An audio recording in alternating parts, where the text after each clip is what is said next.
බබස පුබ්බඩු අන්න ඉතින් අද අරගෙන ආවේ කුකුල් මස් පීකුදු. කුකුල් මස් පීකුදු කරියක් තමයි ඔයාලට අද අරගෙන අවිල්ලා තියෙන්නේ.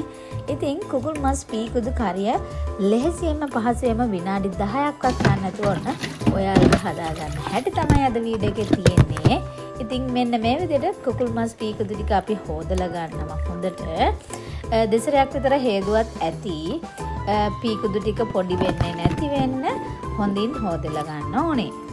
ඊට පස්සේ අපි අවශ්‍ය අමුද්‍රව්‍ය ටික හදා ගන්නවා. සුදු ලුණු බිකි 4ක් විතර දාන්න ඕනේ. ලුණු කැමති නම් දාන්නත් පුළුවන්. නැතත් මස් කරිය හදන විදිහට හදාගත්තම ලේසි. සුදු ලුණු ටික හොඳට චූටි වෙන්න කපලා ගන්නවා. පීකුදු කියන්නේ ගුණ කෑමක්. හැබැයි නිතරම කන්න හොඳ නැති කෑමක්. මේක නිරෝගී පුද්ගලයෙක් වුණත් සතියට එකපාරක් හෝ දෙපාරක් කෑවට කමක් නැහැ. ඒ වගේම ගර්භණී අම්මලා ඉන්නවා නම් මේක වෛද්‍යවරයෙක්ගේ උපදෙස් නැතුව කන්නත් එපා. ඉතින් මම මේකට ලුණුත් එකතු කරා. ලුණු ගෙඩියකින් භාගයක් විතර තමයි මම එකතු කරේ. ඊළඟට මම මේකට රම්පේ කරපිංච දානවා. ඊළඟට මම මේකට බැදපු 3-5 කුඩු තමයි දාන්නේ. ඊළඟට කහ කුඩු එකතු කරනවා. ඊළඟට මිරිස් කුඩු තේ හැන්දක් විතර එකතු කරනවා. ඊළඟට ලුණු එකතු කරනවා. ඊළඟට මමගේ ගාව කුරුඳු පොත තිබුණේ නැහැ.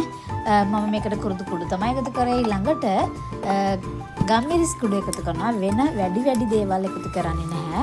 මේක වැඩි අත ගන්න යන්නෙත් නැහැ. පොඩි වෙනවා. ඊට පස්සේ මම මේකට වතුර චුට්ටක් අතත් හොදලා වතුර චුට්ටක් විතර තමයි එකතු කරේ. ඒකෙන් තමයි මම මේක තැම්බෙන්න තියන්නේ. මෙන්න මේ විදිහට පොඩ්ඩක් පොළවලා තැම්බෙන්න තියෙනවා.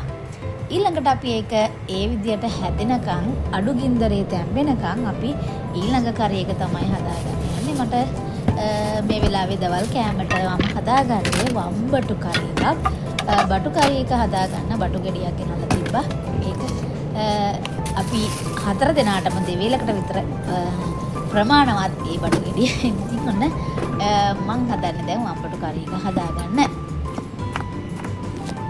මේ සුපර් මාකට් වල කොහේ වුණත් ගන්න තියෙන්නේ මෙන්න මේ වගේ බාගට මෝරපු වම්බටු තමයි. ඊළඟට ඒකේ ඇටවත් හැදිලා නැහැ. ඒ වුණාට ප්‍රමාණයෙන් විශාලයි. ඉතින් ඒක අපි ලංකාවේ නම් ඇටත් හැදෙනකන් තිබිලා නේද කඩන්නේ.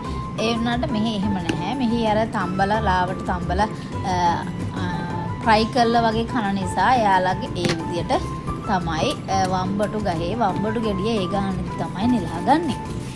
ඉතින් මම මේකට එකතු කරන්නේ තක්කාලි මිරිස් ඒ වගේම ලුණු ඒ වගේම මම මේකට එකතු කරේ උඹල කඩ තිබුණේ නැහැ. මම මෙහෙන් ගේන උඹල කඩ පැකට් එකක් තමයි එකතු කරේ. ඒක රසය අවුලකුත් නැහැ. ඉතින් හොඳයි.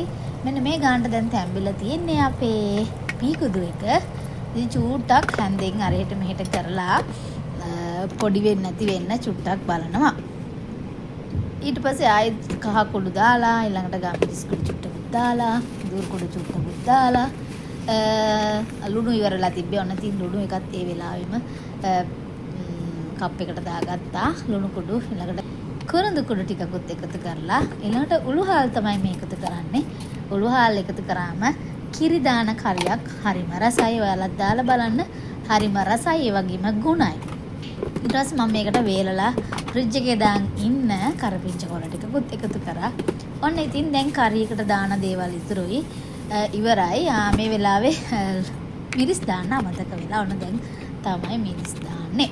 ඔන්න ඒ විදිහට හොඳට 3-5 ටික වම්බටු කෑලි වල එක තැවරෙන්න ගාලා මේ විදිහට තෙල් චුට්ටකුත් එකතු කරලා ඔන්න අපි එහෙම ලිපේ තියනවා. ලිප තියලා ඒක ටිකක් තැම්බුණාට පස්සේ මෙලවුණාට පස්සේ තමයි අපි කිරි එකතු කරන්නේ. හොඳට ටිකක් තැම්බුණාට පස්සේ කිරි එකතු කරාම පුදුම රසක් තියෙන්නේ. හදලා බලන්න. ඔන්න වම්බටු කරි එකයි පීකුදු කරි එකයි ඔන්න දැන් දෙකම රෙඩි වෙන ගමන් තියෙන්නේ. ඔන්න ඒ වෙලාවේ මගේ ෆෝන් එකේ බැටරි බැස්සා. ඉතින් ඔන්න වම්බටු කරි එකට කිරි දාන වීඩියෝ එක තිබ්බේ නැහැ. ඉතින් ඔන්න මම ඊට පස්සේ ෆෝන් එක charge වුණාට පස්සේ ඔයාලට කිරි එක පෙන්නුවා. ඒ කිරි එක දාලා තමයි මම මේ කරි එක හැදුවේ. ඔන්න ඉතින් දැන් අපේ පීකුදු කරි එක ඕෆ් කරලා තියෙන්නේ ලිප. ඊට පස්සේ දැන් ඒ ගානට ලස්සනට හැදිලා තියෙනවා. ඉතින් දැන් රස බලන වෙලාව. ඉතින් මම මේ වෙලාවේ කෑම කන වෙලාව නෙමෙයි. ඒක නිසා මම පොඩි කෑල්ලක් කාලා බලලා රස කියන්නම්. හරිම රස කෑමක් තමයි. රස පීකුදු කියන්නේ. මමත් විතරම කන්නේ නැහැ. මොකද පොඩි අයත් කන නිසා සතියකට පාරක් කලාතුරකින් තමයි ඔන්න පීකුදු කරිය කන්නේ. හරිම රස කෑමක්. චොබ්බඩු ඒක ඉතින් ඒ ට්‍රෙන්ඩ් එකට කියපු එකක්. ඉතින් හරිම රස කෑමක්. ඔයාලත් හදලා බලන්න. ඉතින් මගේ මේ වීඩියෝ එක හොඳ නම් ඔයාලා බැලුවා නම් ඉතින් කමෙන්ට් එකක් දෙන්න, ලයික් එකක් දෙන්න. ඉතින් ඔයාලා තවත් මගේ වීඩියෝ බලන්න කැමති නම් ඒකට එකතු වෙන්න කැමති නම් ඔන්න subscribe කරගෙන යන්න. ආයෙත් එනං හම්බෙමු. bye bye.